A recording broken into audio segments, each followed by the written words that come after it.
So here I have come back to bring a little happiness and enjoyment in your life by creating something beautiful.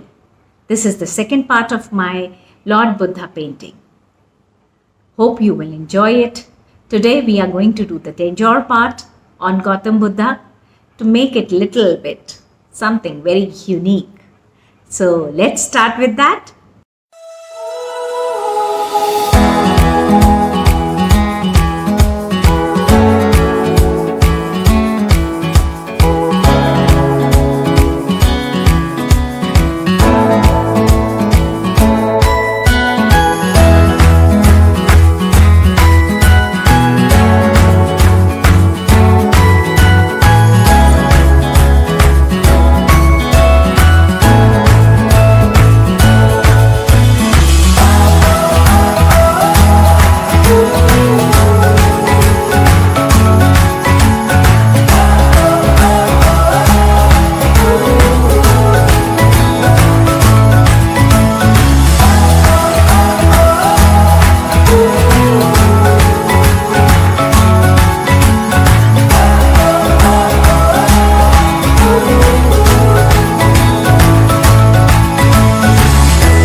So here comes, we are end up with my Buddha painting, and hope you all like it.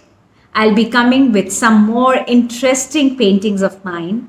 Stay tuned with me, connected with me, and hope if you really like my videos, my work, do like, subscribe, and always get the notification bell on to get my things, my videos updated. So thank you, be happy and be safe.